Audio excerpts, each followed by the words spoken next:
Au commencement, avant que les montagnes ne s'élèvent et que les mers ne se creusent, avant que l'homme ne respire la poussière de la terre, il n'y avait que la lumière. Une lumière sans ombre, sans division, sans murmure. Elle était l'habit du Très-Haut, et nul ne pouvait en sonder la profondeur. Car la lumière n'était pas seulement ce qui éclaire, elle était la vie, la pensée, la parole et le souffle. Alors le Très-Haut parla, et sa voix fit vibrer les fondations du néant. Et de sa parole naquirent les esprits célestes, les premiers-nés de la création, les fils du matin. Ils étaient innombrables comme les étincelles d'un feu éternel, et chacun portait un éclat unique, un reflet du mystère divin. Parmi eux se trouvaient les veilleurs, ceux qui furent établis pour contempler les œuvres de Dieu et garder les chemins du firmament. Ils étaient puissants, vêtus de lumière, et leur regard pénétrait les profondeurs du cosmos. Leurs ailes étaient comme des torrents de feu, et leur voix comme le tonnerre roulant sur les eaux. Et il y avait parmi eux un prince, un éclat supérieur, un esprit d'une beauté redoutable, Semjaza, couronné de sagesse, rapide comme l'éclair, vaste comme l'aurore. Il marchait parmi les étoiles comme un roi, parmi ses serviteurs, et nul ne doutait de sa fidélité. Mais la beauté peut devenir un piège, et la puissance un voile sur le cœur. Car lorsque les veilleurs contemplèrent la terre que Dieu avait façonnée, ils virent l'homme, fragile et pourtant porteur d'un souffle venu d'en haut. Ils virent la femme, douce comme la rosée, forte comme la vigne, mystérieuse comme la lune. Et un désir nouveau naquit dans le cœur de certains anges, un désir que le ciel n'avait pas prévu. Semjaza fut le premier à sentir ce trouble. Il regarda la terre et son cœur se divisa, car il aimait la lumière du Très-Haut, mais il désirait aussi ceux qui étaient en bas. Et ce désir, d'abord léger comme un souffle, devint un vent, puis une tempête. Alors commença le murmure qui allait changer l'ordre du monde. Il arriva qu'un soir, alors que les étoiles se levaient comme une armée silencieuse, Semjaza convoqua les veilleurs sur les hauteurs du mont Hermon. La montagne était vaste, ses roches anciennes, et son sommet touchait presque les portes du ciel. Là, dans une nuit profonde, les anges se rassemblèrent, leurs ailes repliées, leurs visages graves. Semjaza se leva au milieu d'eux, et sa voix résonna comme un fer frappant la pierre. « Frères, vous savez ce que nos yeux ont vu. Les filles des hommes sont belles, et leur beauté a troublé nos cœurs. Je vous le dis, je descendrai vers elles, je prendrai une épouse parmi les mortels, et je goûterai à ce que la terre offre. » Un silence tomba, lourd comme une montagne. Car ce qu'il disait était interdit, et chacun le savait. Alors un ange nommé Arakiel répondit, « Semjaza, prince parmi nous, ce que tu proposes est une transgression. Si tu vas vers les filles des hommes, tu seras séparé de la lumière, et si nous te suivons, nous serons liés à ton destin. » Mais Semjaza insista, et son regard brûlait comme une braise. « Je ne veux pas tomber seul. Si vous craignez la honte, jurons ensemble, que celui qui se détourne soit maudit par les autres, que notre serment soit scellé dans la pierre et dans le ciel. » Alors les veilleurs se regardèrent, et la tentation entra dans leur cœur comme un poison doux, car chacun avait contemplé la terre, et chacun avait senti le même trouble.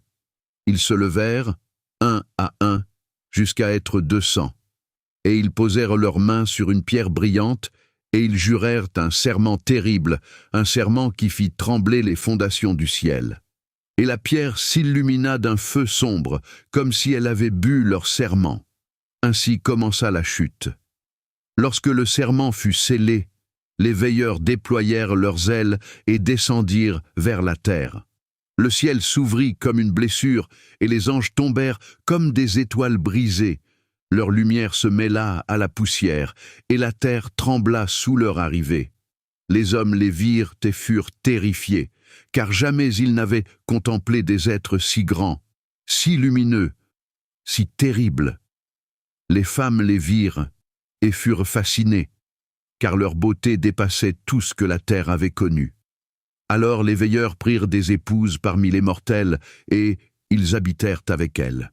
Ils leur enseignèrent des secrets que le ciel gardait jalousement, les arts des métaux et des armes, les enchantements et les charmes, les signes des étoiles, les teintures et les ornements, les plantes qui guérissent et celles qui tuent, et les hommes devinrent puissants, mais aussi corrompus. Car la connaissance sans sagesse est un feu qui dévore. Des unions des veilleurs et des femmes naquirent des géants, les Néphilim, êtres colossaux, violents, insatiables. Ils dévorèrent les récoltes, puis les troupeaux, puis les hommes eux-mêmes. Leurs pas faisaient trembler les vallées, et leur colère obscurcissait le soleil. La terre gémit sous leur poids, et le sang coula comme des rivières. Et le ciel se détourna. La terre était devenue un champ de lamentation. Les géants, nés de l'union interdite entre les veilleurs et les femmes des hommes, marchaient comme des tempêtes vivantes. Leur souffle était comme le rugissement des montagnes, et leurs mains comme des portes de bronze, écrasant tout sur leur passage. Ils dévoraient les récoltes, les troupeaux, et même les hommes, car leur faim n'avait pas de fin. Là où ils passaient, les vallées se vidaient, les rivières se troublaient, et les collines se couvraient de cendres. Les hommes criaient vers le ciel, mais le ciel restait silencieux. Les femmes pleuraient leurs enfants, et leurs larmes devenaient des ruisseaux amers.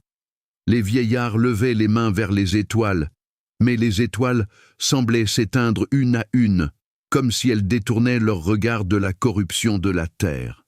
Alors la terre elle-même gémit. Elle gémit comme une mère blessée, comme une épouse trahie, comme une création qui ne reconnaissait plus ses propres enfants. Les racines se tordirent, les montagnes tremblèrent, les mers se soulevèrent. Et ce gémissement monta jusqu'aux portes du ciel, porté par les vents, amplifié par les eaux, gravé dans la poussière. Et le Très-Haut entendit.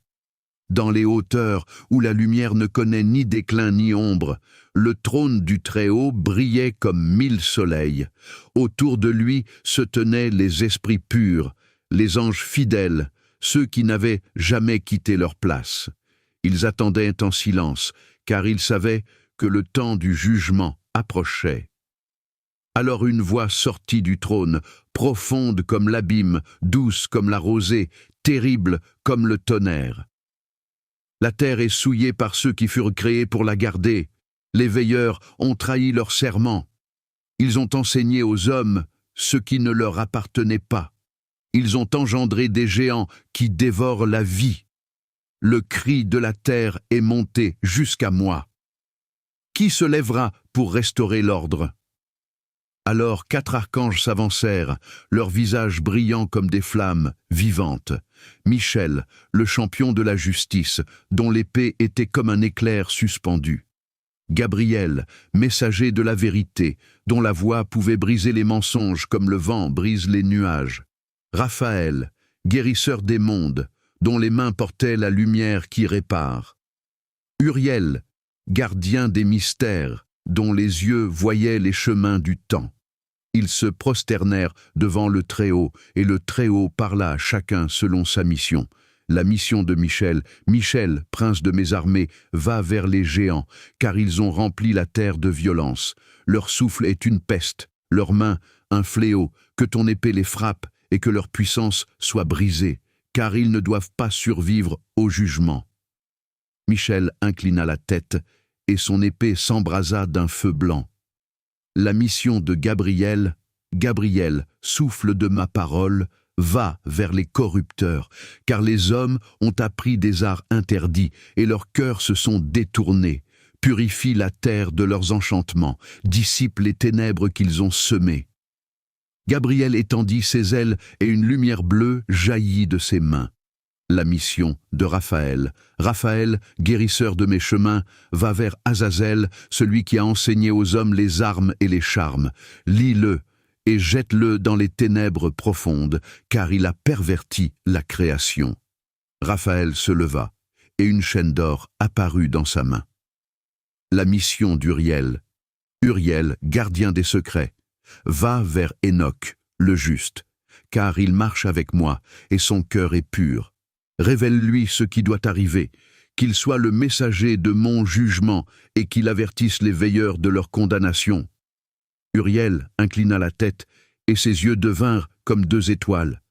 Alors les 4 archanges déployèrent leurs ailes, et le ciel s'ouvrit devant eux comme un livre vivant. Ils descendirent vers la terre, chacun portant la lumière qui lui avait été confiée. Les étoiles s'inclinèrent à leur passage, et les vents se turent, car ils savaient que le temps du jugement était venu. La terre trembla lorsqu'ils touchèrent le sol. Les géants sentirent leur présence et furent saisis de frayeur. Les veilleurs levèrent les yeux vers le ciel et virent la lumière approcher, et leur cœur se serra, car ils comprirent que leur heure était venue. Et au milieu de ce tumulte, un homme marchait dans la justice. Hénoc, fils de Jared, celui qui parlait avec Dieu comme un ami parle à son ami. C'est vers lui que se dirigeait Uriel, porteur de la révélation. C'est ainsi que termine la première partie de l'histoire.